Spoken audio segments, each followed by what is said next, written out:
tardes a todos. En nombre del Laboratorio Casasco quiero dar la más querida bienvenida a cada uno de ustedes y quiero agradecer muy especialmente la presencia de Vadim Bichanchuk, quien estará a cargo de esta webinar. Él es abogado, especialista en derecho penal y experto en temas de salud de la Asociación de Médicos Municipales de la Ciudad de Buenos Aires. El tema, como bien saben todos ustedes, es dudas legales en la atención médica virtual, en lo que se llama telemedicina, teleconsulta, teleasistencia.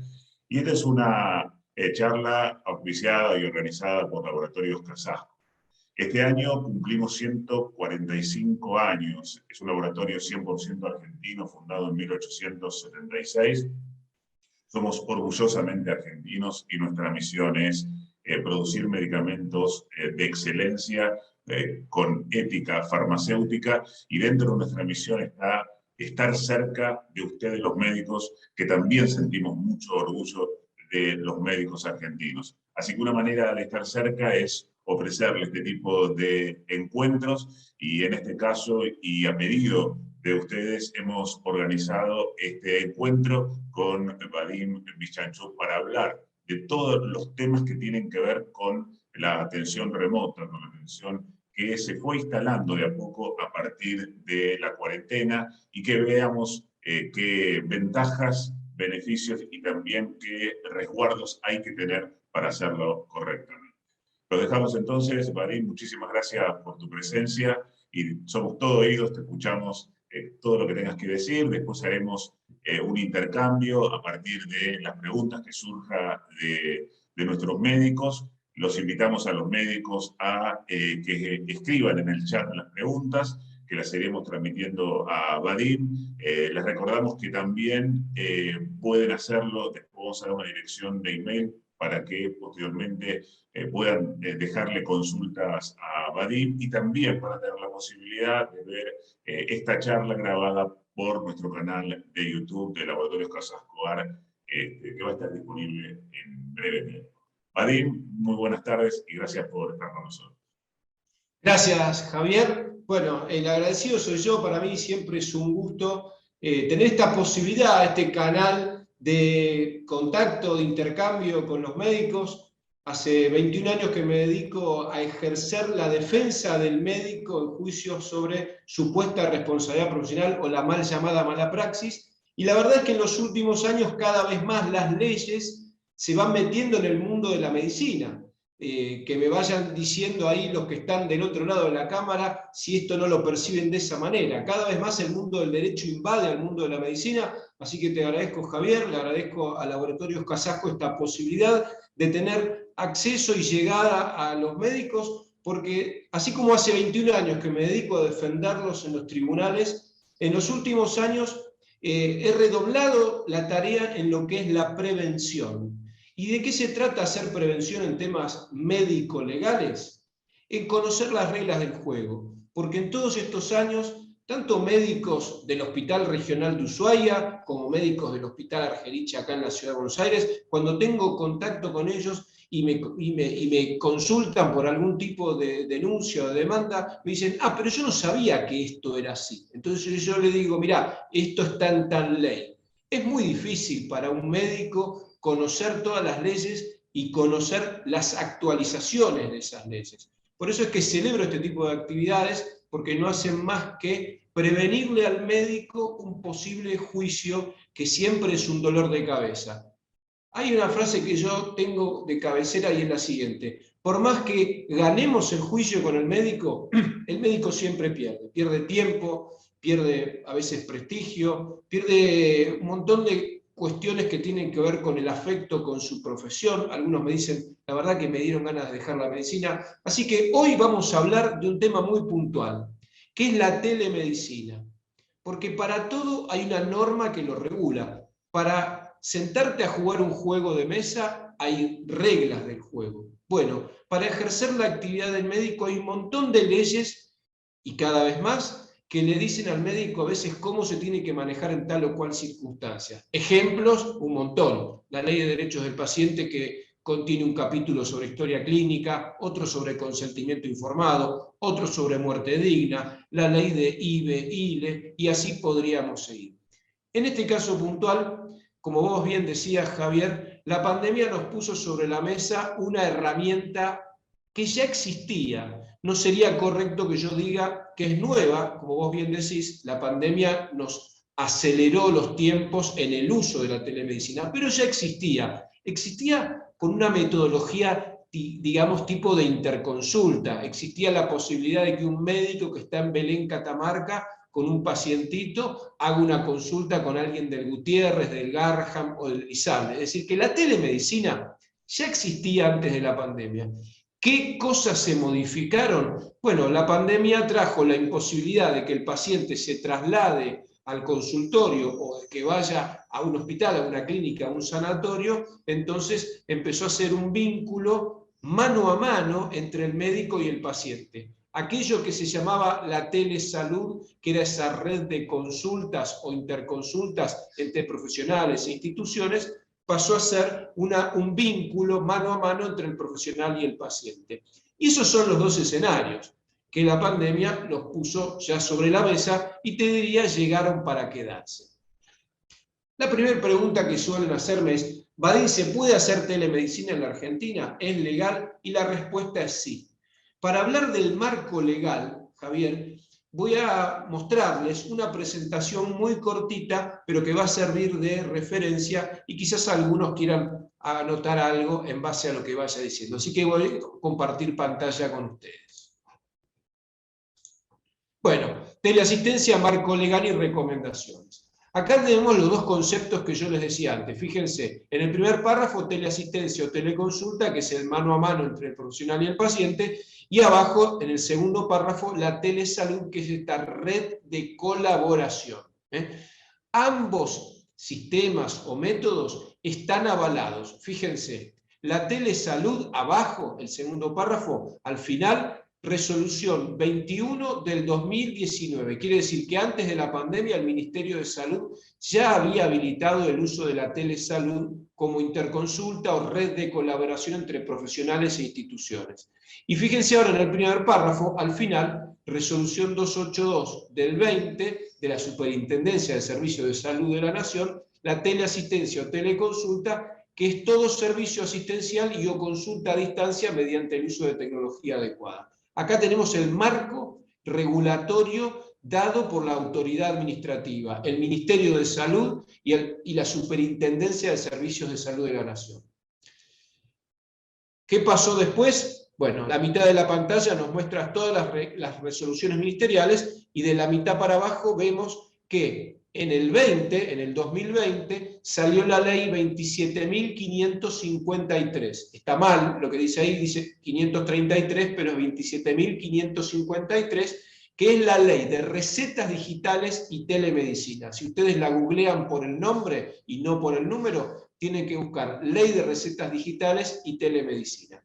Entonces, ya teníamos un marco regulatorio que avalaba el uso de telemedicina dado por las autoridades administrativas, Ministerio de Salud y la Super, a lo que se agregó una ley nacional. Con lo cual, la respuesta a la primera pregunta es categórica. ¿Se puede hacer telemedicina en la Argentina? ¿Es legal? Sí. Ahora, cerrada esa primera pregunta y respuesta, viene la segunda. ¿Se puede hacer de cualquier manera? No. ¿Por qué? Porque la ley establece algunos requisitos para ejercerla y además remite a 3 normas muy importantes. La ley 26.529, que es la ley de derechos del paciente, la ley 25.326, que es la de protección de datos personales, y el Código Civil y Comercial. Ahora vamos a adentrarnos un poco en cada una de esas normas. ¿Qué dice entonces la ley de recetas digitales y telemedicina? Fíjense, la presente ley tiene por objeto A. Establecer la prescripción y dispensación de medicamentos puedan ser redactadas y firmadas en forma electrónica, y B, en lo que hace la charla que hoy nos convoca, establecer que puedan utilizarse plataformas de teleasistencia en salud en todo el territorio nacional. Ahora fíjense lo que dice al final, de conformidad con la ley de derechos del paciente y la ley de protección de datos personales. Y el otro artículo de la ley 27.553 que nos habilita a hacer telemedicina es este, que es el número 6, que agrega el artículo 2 bis a la Ley de Ejercicio Legal de la Medicina, que es la vieja Ley 17.132, que dice lo siguiente: se habilita la modalidad de teleasistencia para el ejercicio de la medicina, odontología y actividades de colaboración de las mismas, garantizando los derechos establecidos en la Ley de Derechos del Paciente. Entonces, ya tenemos lo que dice la ley, que es muy cortita, lo que dicen las resoluciones ministeriales, y ahora vamos a ver los requisitos. ¿Cuáles son los requisitos que el marco legal argentino le exige que cumpla a un médico que va a hacer telemedicina?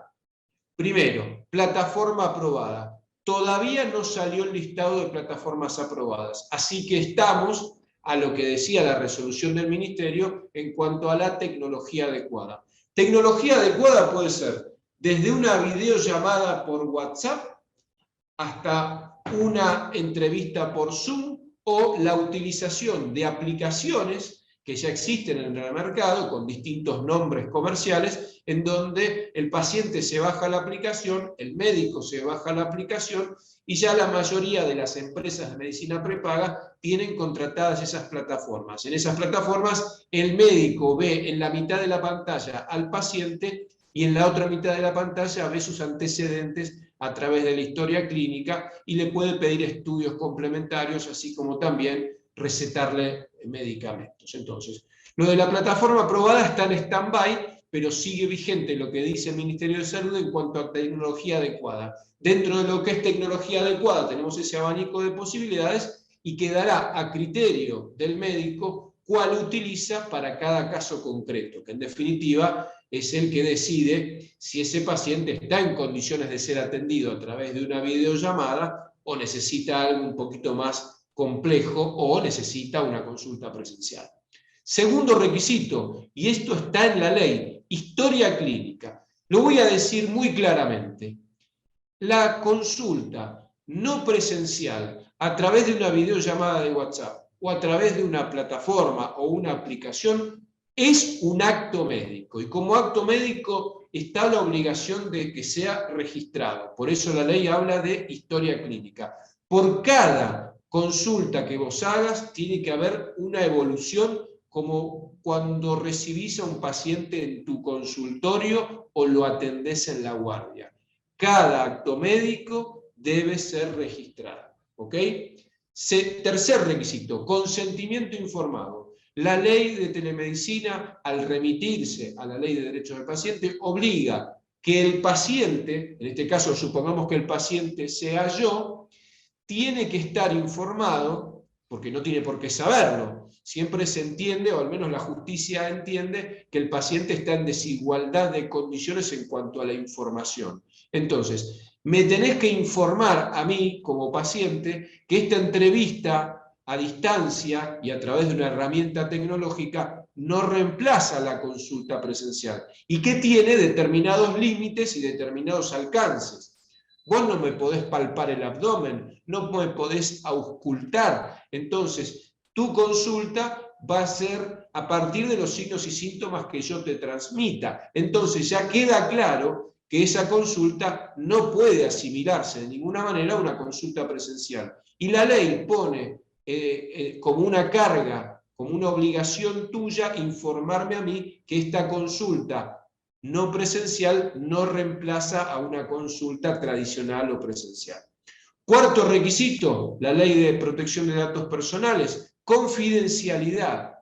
No podés hacer una entrevista o una teleconsulta si hay personas pasando atrás tuyo. Es decir, el paciente tiene que tener en el ámbito de esa consulta la confidencialidad que tendría en un consultorio. Entonces, no puede estar el médico o el profesional de la salud con gente que le pase por atrás o que le acerque cosas, porque el paciente está hablando de cosas que son privadas. Y vamos al último requisito, que habla del resguardo de datos. Todo lo que el paciente te diga en esa consulta, que como vimos tiene que estar registrado en la historia clínica, es secreto. y es obligación de quien recibe esos datos. Ojo, esta obligación es para un médico, para un enfermero, para un empleado administrativo, es decir, la obligación del resguardo de los datos personales está en la Ley de Protección de Datos Personales y abarca a toda persona que por su profesión o su trabajo recibe datos sensibles de otro y pesa sobre él la obligación de recibirlos, utilizarlos de la manera correcta y resguardarlos. Entonces, estos son los requisitos. Como abogado que trabaja para ustedes, yo les digo lo que dice el marco legal y cuáles son los requisitos. ¿Por qué? Porque mi trabajo, si bien es defenderlos en un juicio, hoy también se transformó en tratar de que ustedes no tengan ese juicio. Y lamentablemente muchos juicios tienen que ver con que el médico, desconociendo que había una ley, o quizás conociendo que existía la ley, pero desconociendo los detalles de esa ley, por ahí mete la pata sin quererlo. Entonces, estos son los requisitos que establece la ley. No es una recomendación mía. Es lo que dice la ley que hay que cumplir. Después ustedes, en las preguntas y respuestas que van a venir en un ratito nomás, vamos a hablar sobre los que ya están haciendo telemedicina, los que no quieren hacer telemedicina, que también hay algunos que no quieren hacer telemedicina, y aquellos que tienen dudas. Bueno, aclaraciones. No reemplaza la consulta presencial en la que el paciente puede sentir, el médico puede sentir al paciente a través de maniobras semiológicas, lo repito porque es importante y pesa sobre ustedes la obligación de informarles a los pacientes todo esto. En pocas líneas, después vamos a ver, me voy a detener un poquito en lo que es el consentimiento informado, pero pesa sobre ustedes esta obligación. ¿Por qué repito todo el tiempo que pesa sobre ustedes la obligación de informar? Porque a partir del año 94, miren qué lejos que me fui, a partir del año 94, que la Argentina cambió su constitución y tomó para sí pactos y tratados internacionales, el derecho a la salud de las personas se amplió. Antes el derecho a la salud era que el paciente tenía derecho a ser asistido, diagnosticado y tratado, ¿verdad? Bueno, hoy, ya no hoy, sino hace unos cuantos años, en la Argentina, como en la mayoría de los países del mundo, el derecho a la salud es eso, derecho a ser asistido, diagnosticado y tratado, pero además, derecho a ser informado. El paciente tiene derecho a ser asistido, pero además tiene derecho a ser informado. Por eso recalco tanto esto de pesa sobre ustedes esta obligación. Si no se los digo yo, que soy un abogado que trabaja para ustedes, ¿quién se lo va a decir? Y qué mejor que se los diga antes de que ustedes tengan un juicio o un problema. Por eso, hoy el médico, los médicos argentinos que dejan todo en la cancha siempre, tienen que saber que además de ocuparse como se ocupan de lo asistencial, hay una parte de ese acto médico que tiene que ver con lo registral y con lo de informar al paciente, porque hoy es un derecho. Déjenme contarles que yo ya he tenido juicios donde al médico no se lo condena por la mala praxis por la que fue denunciado, sino que termina siendo condenado por haber violado el derecho a la información y en un juicio civil termina pagando daño moral. No daño físico, sino daño moral. Así que eso ya existe y ya está pasando.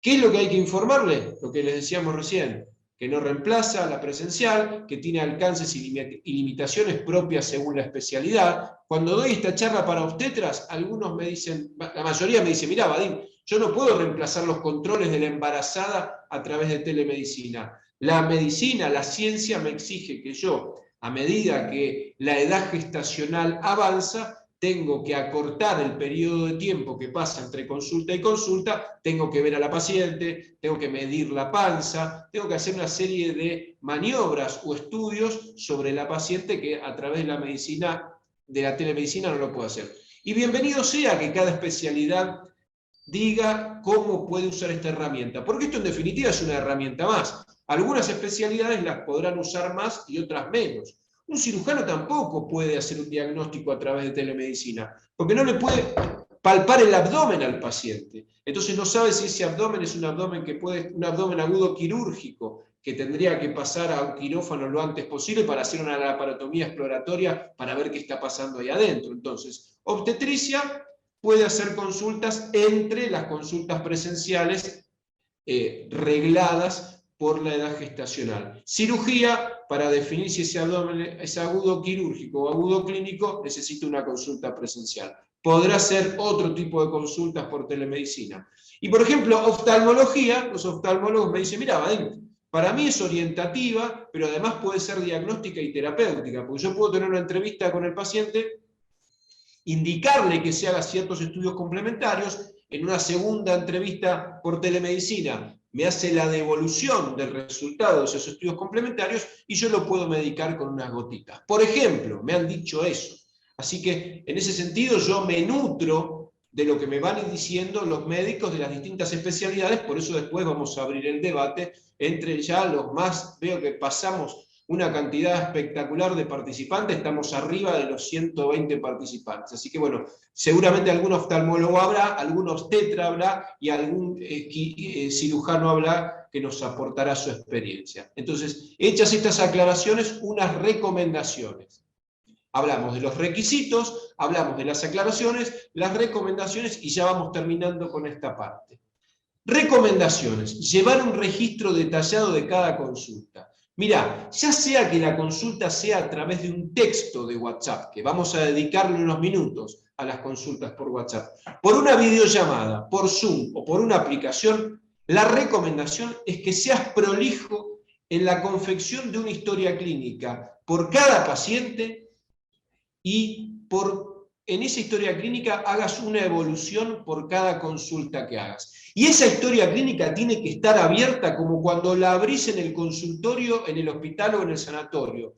Tenés que tener el domicilio de la persona, tenés que saber si esa persona tiene una cobertura médica por obra social, por prepaga o depende del sistema público. Porque si en el medio de una teleconsulta el paciente se complica, vos tenés que saber qué botón activar. El de urgencias de la obra social, el de urgencias de la prepaga o 107 del SAME. Este ejemplo siempre se lo doy a los psiquiatras. Y digo, mirá, vos si estás haciendo una teleconsulta con un paciente psiquiátrico, se brota en el medio de la consulta, ¿y qué haces? ¿Te quedás de brazos cruzados? No, ya estás en una posición de garante porque estás viendo al paciente en ese momento y tenés que activar algún mecanismo, algún resorte de urgencia. Entonces, llevar un registro detallado implica abrir una historia clínica con todos los datos del paciente, antecedentes, domicilio, cobertura médica, teléfono, correo electrónico, etcétera, etcétera, y después una evolución por cada consulta.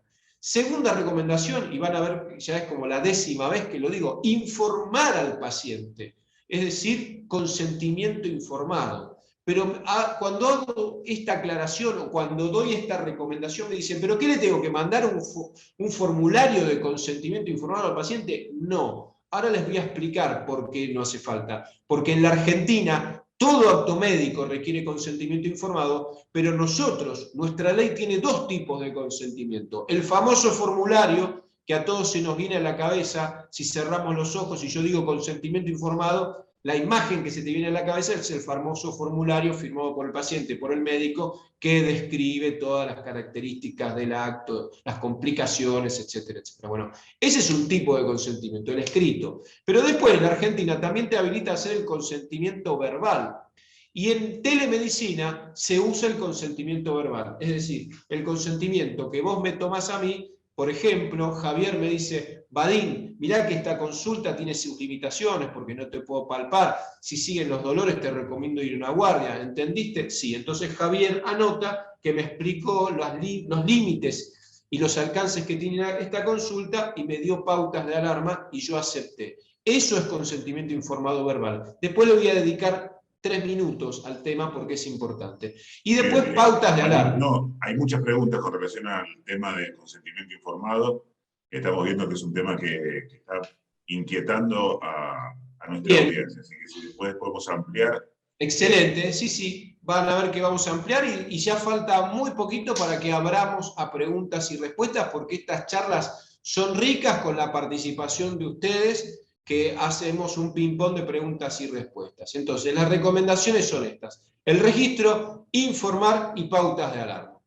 ¿Qué se debe registrar? Como decía antes, todo lo que se pueda, datos del paciente, que me brindó su consentimiento informado, cuál es el motivo de la consulta, las recomendaciones que yo como profesional le di y las pautas de alarma.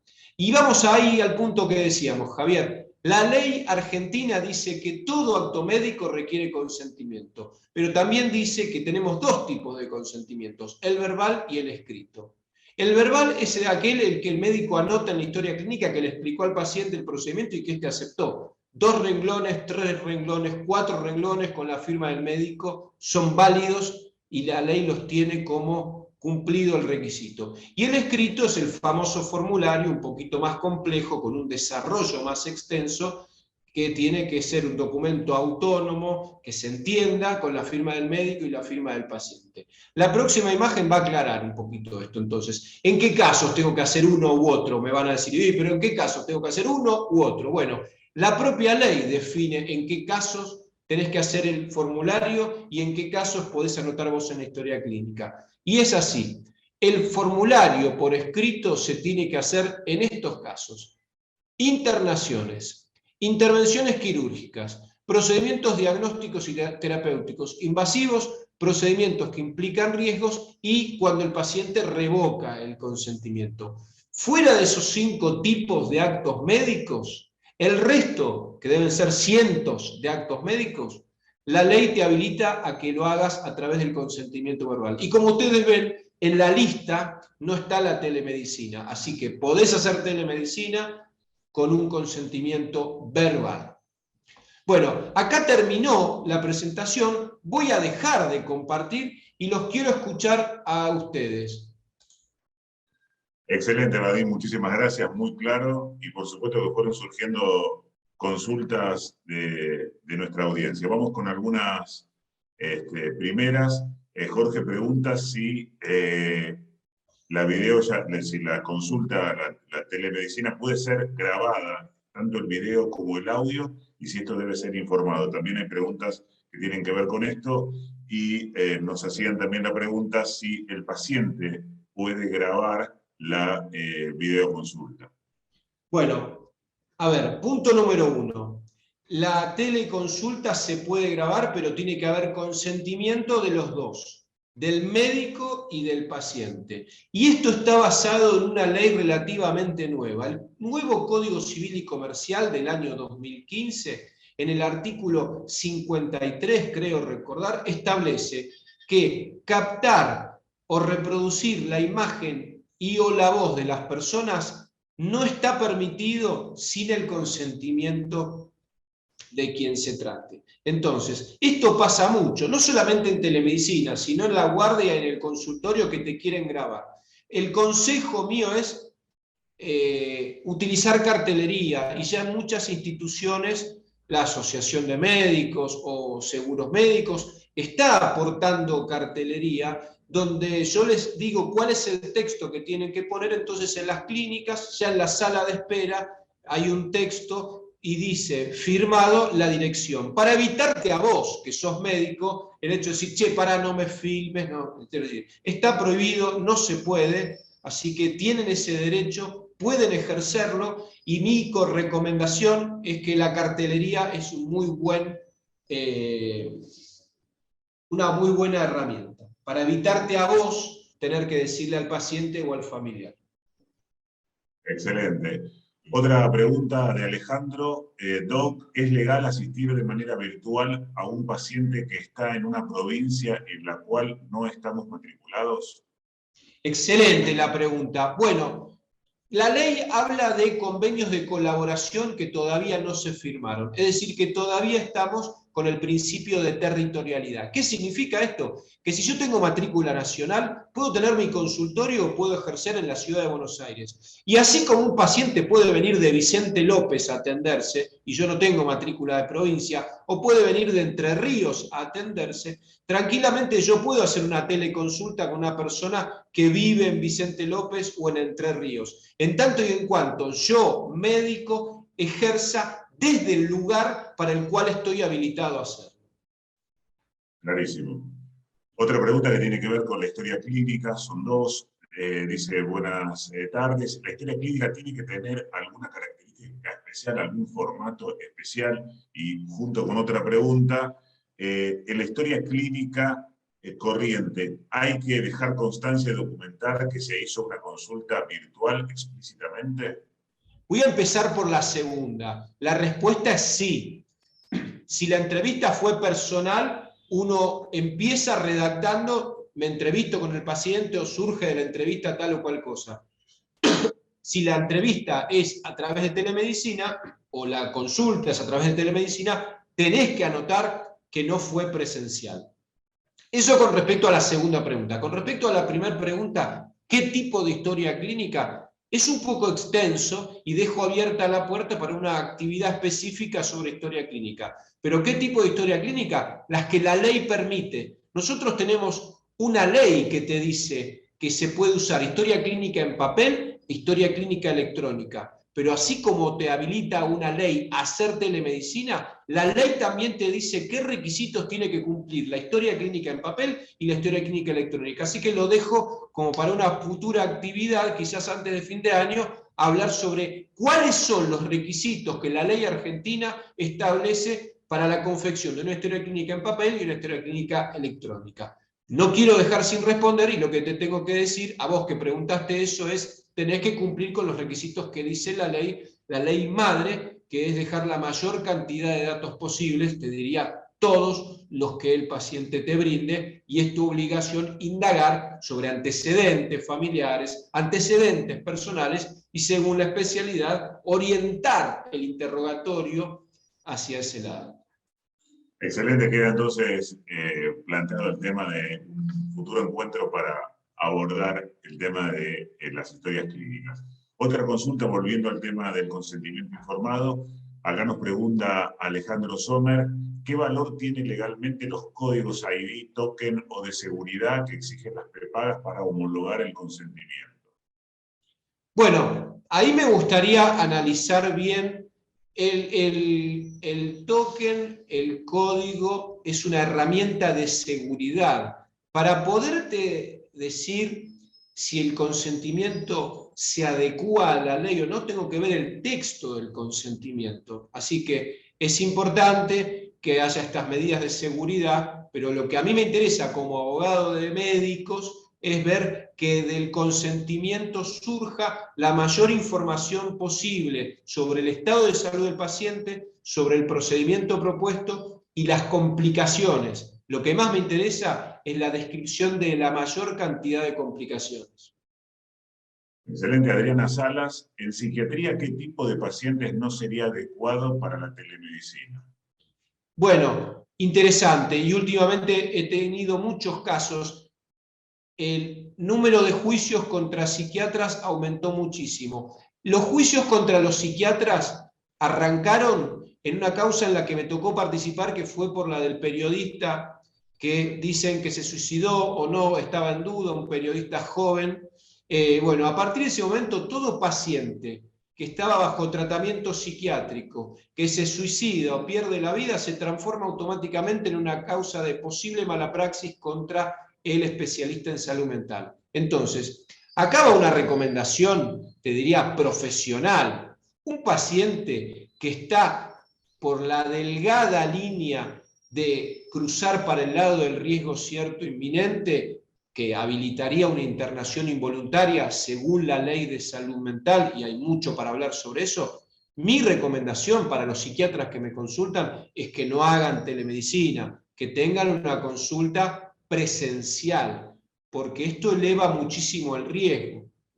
Hay ciertas cuestiones de la percepción que se dan en una entrevista personal que es imposible a través de una videoconsulta. Así que el paciente que se acerca, si ya cruzó la línea del riesgo cierto inminente que marca la ley de salud mental, ese paciente debe ser internado y en una internación involuntaria. No estoy diciendo esa línea es clara. Yo estoy diciendo una franja que nos acerca a esa delgada línea. Si vos tenés la franja previa a ese riesgo cierto inminente que todavía no se evidenció, pero vos como psiquiatra ves que está dentro del grupo de pacientes que puede llegar a acercarse a esa línea, y te recomendaría que transformes las teleconsultas en consultas presenciales, o que al menos anotes en la historia clínica que esa es tu recomendación. Excelente. Otra de las consultas. María Tazo pregunta si puede solicitar HIV por videollamada. Entiendo que por un tema de confidencialidad. A ver, poder solicitarlo, lo podés hacer, no hay ningún problema. El tema es cómo manejás vos esa información después. No hay ningún impedimento legal para que lo hagas. Bien, Tamara Morgenstern pregunta si hay que estar disponible 24 horas para el paciente cuando los pacientes tienen tu WhatsApp.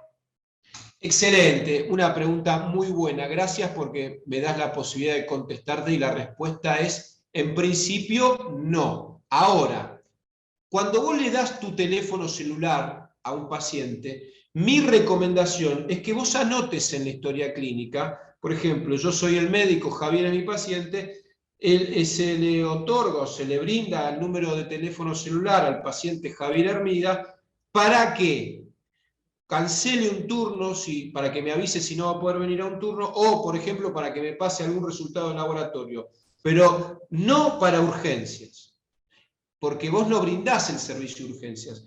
Y se le informa que si tiene una urgencia debe concurrir a una guardia o llamar a la urgencia de su obra social, su prepaga o al SAME.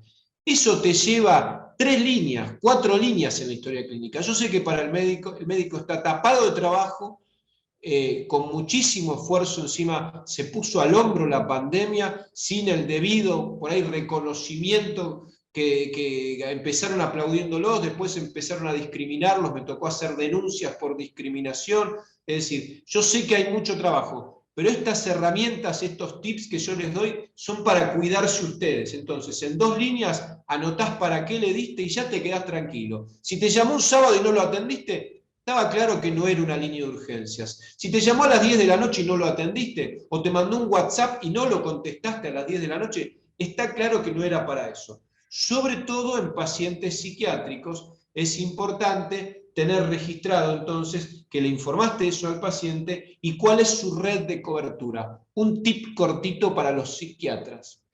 Ojo con los pacientes que vienen de manera particular. Por más que tengan entrevistas con vos, por más que sea un paciente particular, a vos te conviene tener en claro qué cobertura tiene, porque vos no vas a estar para las urgencias. Y ante caso de urgencias, tenés que saber que el paciente tiene que ser derivado a su obra social, a su prepaga o al sistema público. Excelente. Las indicaciones terapéuticas, especialmente el plan farmacológico, ¿debe ser enviado por escrito para que no se cometan errores? Sí, desde ya. Eso lo dice, mirá qué interesante, Javier, y por eso nos abre la puerta a una charla específica sobre ese tema. La ley de historia clínica es específica en ese tema y las indicaciones médicas deben darse por escrito, y mi recomendación es que dejes constancia en la historia clínica que le diste al paciente por escrito las indicaciones médicas. Porque la relación, el paciente tiene derechos pero también tiene obligaciones, ¿eh? El paciente tiene obligaciones, porque si yo te indico a vos un antibiótico después de una cirugía y vos no lo tomas, es muy probable que tengas una infección y que esa infección puede derivar en cualquier cosa. Así que es muy importante dar las indicaciones por escrito y dejar constancia en la historia clínica que el paciente las recibió y se comprometió a cumplirlas. Muy bien, otra pregunta. Polini Alma pregunta, ¿qué vigencia tienen las recetas digitales? Total, la ley 27553 habilita el uso de recetas digitales. Puede ser la receta digital por foto o inclusive las aplicaciones, algunas aplicaciones te permiten hacer la receta ahí y sale directo por sistema. Bien, ¿puede ser necesario escanear y subir digitalizada a la plataforma de telemedicina la historia clínica física con todos los antecedentes previos al inicio de la telemedicina? Pregunta Alejandro Sommer. A ver, no es un requisito que establezca la ley. Si vos me lo preguntás a mí, no es una mala manera de tener los antecedentes guardados. De hecho, las instituciones que se volcaron a la historia clínica electrónica, lo que han hecho es escanear las historias clínicas en papel y guardarlas en un archivo para después continuar con el software de historia clínica electrónica. Bien, esta pregunta fue respondida claramente por vos, Vadim, pero quiero darla también. Doctor Maximiliano Clemente dice que desde hace más de un año mi teléfono es el teléfono del pueblo. No hay fin de semana ni feriado, las consultas se multiplican, qué actitud tomar, ignorar, responder, una videoconsulta por plataforma, contestar para no dañar la relación médico-paciente. Bueno, esto lo aclaraste, que hay que dejar constancia en la historia clínica el motivo por el cual uno le deja el teléfono celular. Sí, e inclusive una herramienta más es el WhatsApp Business, que viene ya con algunas posibilidades de poner horario para la consulta, respuestas automáticas, pero tiene que quedar en claro, vos deberías anotar en las historias clínicas de los pacientes para qué le brindaste el teléfono celular y anotá que le dijiste, porque con tu firma alcanza, anotá que le dijiste que no es un celular de urgencias y que para eso debe recurrir o concurrir a una guardia o recurrir a los sistemas de urgencias o emergencias públicos de obra social o privados. Otra de las preguntas, Karina te está preguntando qué debería decir el cartel al que hacías referencia para no grabar las llamadas, para no grabar las conversaciones entre médico y paciente. Bueno, el texto yo ya lo tengo armado. Si quieren una futura charla, inclusive podemos hablar de armar algún cartelito para algunas instituciones, lo perfeccionamos y se los damos. El texto es el artículo del Código Civil que dice no está permitido captar imágenes o la voz y o reproducirlas sin el consentimiento de las personas. Pero surge de esta charla quizás la posibilidad de hacer algún...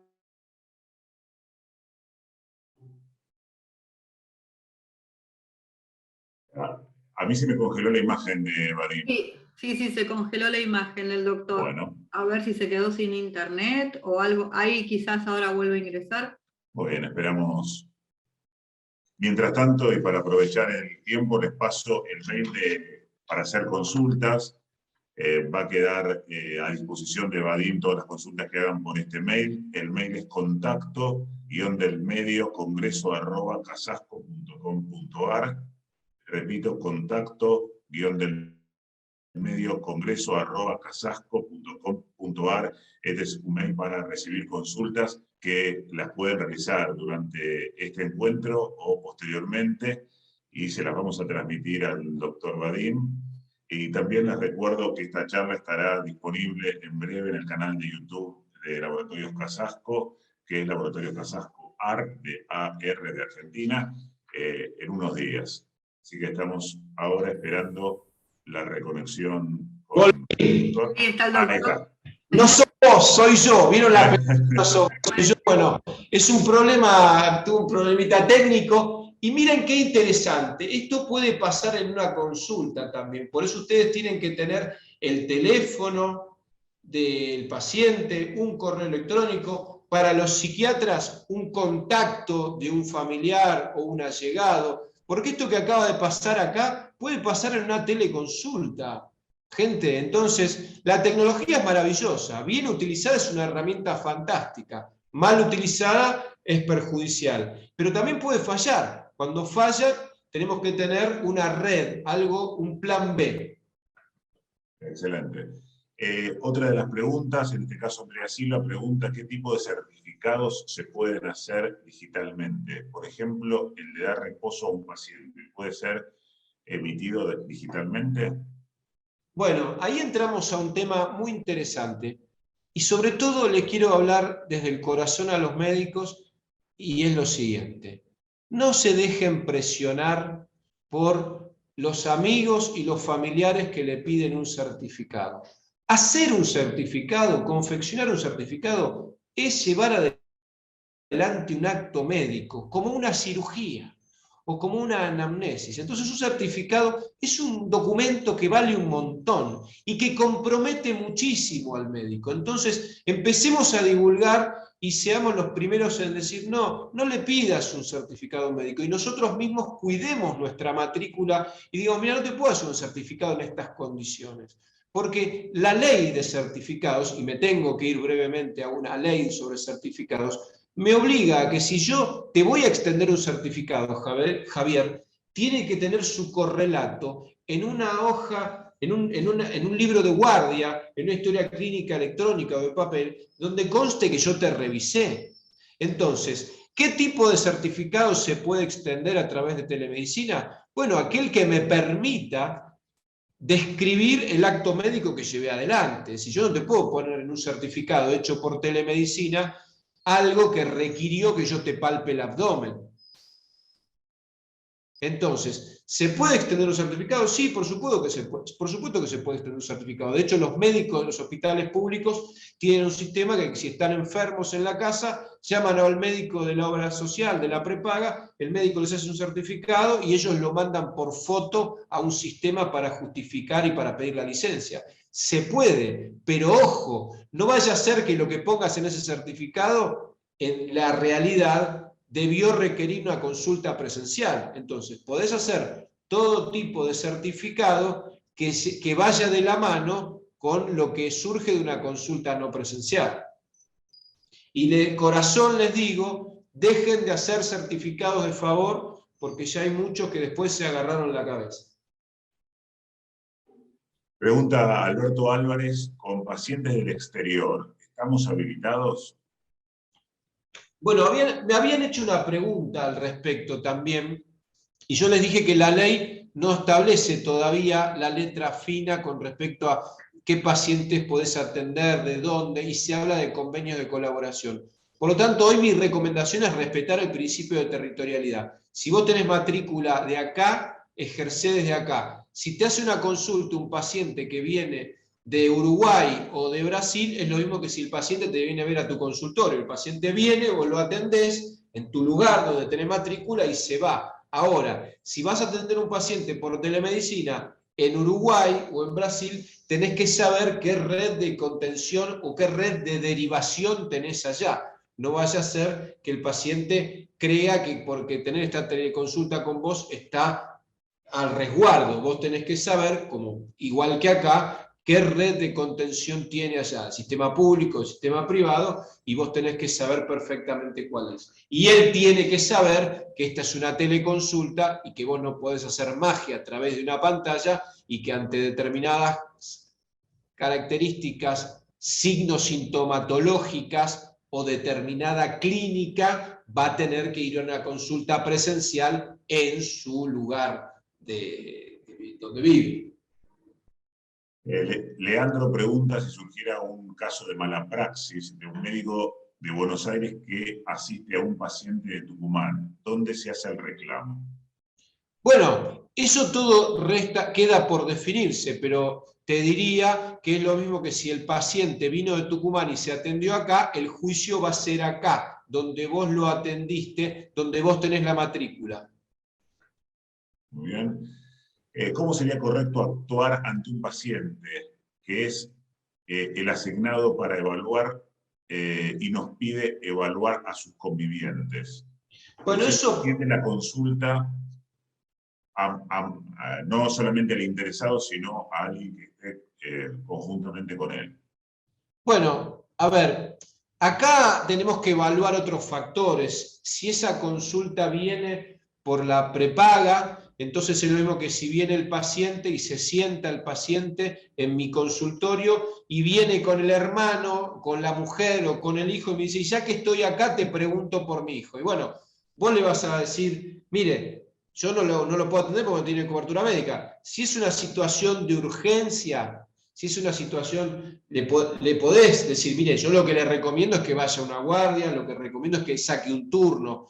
Es decir, puede pasar eso. De hecho, hay empresas, hay aplicaciones, no voy a dar nombres porque ya son marcas, que lo que te hacen es el grupo familiar.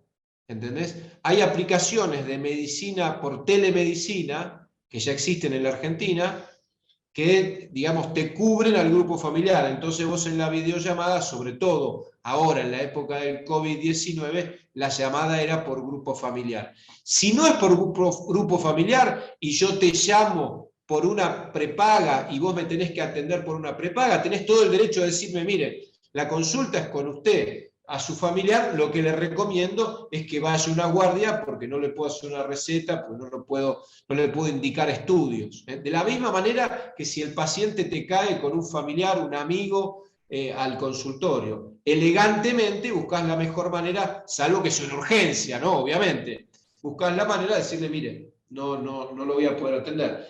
Tiene las excepciones que te acabo de dar. A propósito de lo que comentabas de las plataformas aprobadas que están en stand-by, acá hay una consulta de Patricia Penone. Dice, la consulta vía chat es válida más allá que se deje correctamente asentado en la historia clínica. ¿Cómo? No escuché bien. La Si la consulta... consulta vía chat, es decir, sin imagen, sin audio, sino a través de un chat. Bueno, acá hay que ver si es un paciente tuyo que ya lo conoces, depende de vos si aceptás evacuar esa consulta o no. Si es un paciente que no conoces, contestar la consulta es de un riesgo altísimo. Te diría que es casi, si no lo conoces al paciente, es casi un suicidio profesional. Es decir, hay que ver el ejemplo precisándolo un poquito. Por ejemplo, me voy a un extremo, paciente conocido, bueno, depende de vos, ya lo conocés, por ahí le mandaste a hacer estudios, te está mostrando el resultado de los estudios, te está diciendo, el urocultivo me dio esto, y vos le decís, bueno, entonces tomate este antibiótico. Ahí está perfecto, ¿no? Si vos aceptás hacerlo, no hay ningún problema y no hay riesgo médico legal, porque soy yo tu paciente, vos me conocés, ya me trataste, me mandaste a hacer el urocultivo y yo te estoy dando el resultado del urocultivo. Y vos me estás diciendo que para ese bicho que apareció me recomendaste el antibiótico. Ahora, si no me conoces y yo consigo tu teléfono y te hago una consulta, lo mejor es o no responder o responder, no puedo resolver su consulta en estas condiciones. Vaya a una guardia o saque un turno. La doctora Alma Polini nos aclara cómo era la pregunta de las recetas digitales. Lo que pregunta es si hay una fecha de caducidad para las recetas digitales o van a seguir siendo válidas hacer recetas digitales, obviamente más allá de lo que es el tema cuarentena. La ley no estableció ningún plazo, así que estamos supeditados a lo que digan las autoridades sanitarias y las leyes correspondientes. Están preguntándonos sobre qué recomendaciones para los tratamientos como fonoaudiología. Bueno, en estos casos mi respuesta se nutre por ahí de lo que ustedes me dicen. La verdad es que si los fonoaudiólogos, así como los obstetras se pusieron de acuerdo y en una charla me dijeron, no, mira, para nosotros esto no. Los oftalmólogos me dijeron, para nosotros sí. Quedará a criterio de los fonoaudiólogos si para ellos es posible, quizás no en todos los pacientes, en algunos pacientes, hacer entrevistas o consultas o tratamientos a través de telemedicina. No es una cuestión jurídica, es una cuestión ya de criterio médico. En las obligaciones que tiene el paciente está el pago de la consulta previo a la atención. Esto es muy difícil a través de WhatsApp. ¿Qué es lo que sucede con estos casos? Bueno, entramos en un terreno que es el terreno contractual entre el médico y el paciente, que nos abre todo un abanico de posibilidades, si ese paciente tiene cobertura médica, no tiene cobertura médica, es un paciente de hospital público, cómo llega a tu WhatsApp. Es decir, porque si llegó, porque vos se lo diste y vos le aclaraste que las consultas vos las cobrás. Es un tema más de cuestiones comerciales, desde ya que la actividad del médico debe ser remunerada. Pero el ejemplo es un poco difuso. Si cuando le diste el WhatsApp le aclaraste que esas consultas vos las cobrás, cuando recibís la consulta le decís, bueno, hágame una transferencia por Mercado Pago y seguimos la consulta. Ahora, si no le aclaraste, se lo tendrás que aclarar en ese momento, pero bueno, el abanico de posibilidades ya es bastante amplio. Quedo a disposición para responder a través del mail consultas específicas o aportar herramientas, pero desde ya que la actividad es remunerada en tanto y en cuanto haya habido un aviso previo de que la consulta se cobra. En mi práctica profesional hay consultas que las cobro y hay consultas que no las cobro, depende el caso, depende de dónde trabaja el médico, si tiene seguro o no tiene seguro. Imagino que en el caso de los médicos debe ser similar, es decir, si es un paciente con obra social y vos trabajás para la obra social, si es un paciente totalmente particular y te consulta de manera particular, si es así yo le digo, mirá, la consulta vale tanto y si acepta, abro la consulta. Bien, estamos llegando al final. Otra de las cuestiones que queremos plantearte es cómo actuar ante una demanda o un reclamo por una forma de atención de la que estamos hablando, remota o por telemedicina. ¿Cómo Bueno, actuar ante esta situación? sí, ya hay reclamos, lamentablemente ya hay juicios en donde la atención era virtual y es uno de los puntos en conflicto. Entonces, ¿cómo actuar? Bueno, lo primero que tenés que hacer, si sos médico, si sos profesional de la salud, recurrir a tu seguro de praxis médica, que ellos te van a indicar los pasos a seguir. Puede ser un reclamo civil, que es por plata, o puede ser un reclamo penal, que es por la inhabilitación de la matrícula, o un reclamo administrativo. Ya hay reclamos administrativos ante las empresas de medicina prepaga por una denuncia de deficiente atención. La respuesta concreta es, si tenés un seguro de praxis médica, recurrí a ese seguro como si hubieses chocado el auto. Lo primero que haces es recurrir al seguro porque te ponen abogado y te dicen cómo hacer y son especialistas. Lo que no recomiendo es recurrir al abogado familiar, amigo, vecino o del club.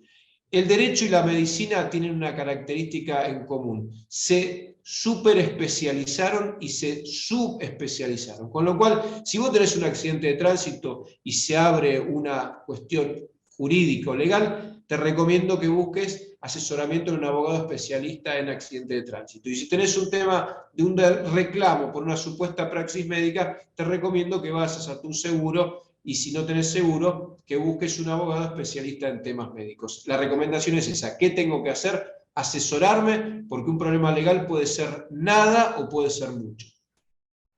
Excelente, Vadim. Muchas notas de agradecimiento que expresan que realmente la disertación fue excepcional, excelente, todas palabras elogiosas para tu actuación, que realmente ha sido muy esclarecedora para este tema tan importante en estos tiempos. Repetimos entonces que cualquier consulta que quieran hacer a Vadim lo pueden hacer al mail contacto-congreso@casasco.com.ar. Gustosamente se lo vamos a trasladar al doctor para que lo pueda responder.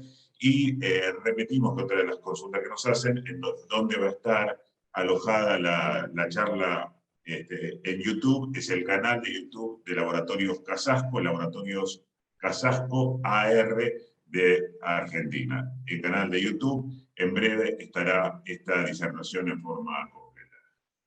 Vadim, muchísimas gracias nuevamente por tan excepcional exposición. Realmente permitiste este intercambio que se ha generado para aclarar dudas y seguramente van a surgir más consultas con relación a este tema que es de crucial importancia.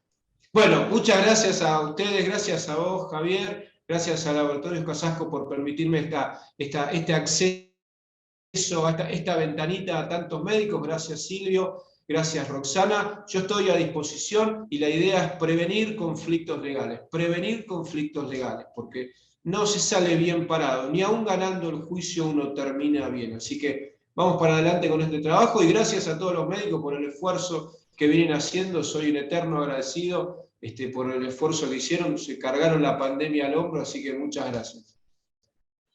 Muchísimas gracias, muy buenas noches y nos reencontramos en cualquier momento. Gracias Silvio, gracias Roxana, gracias doctor.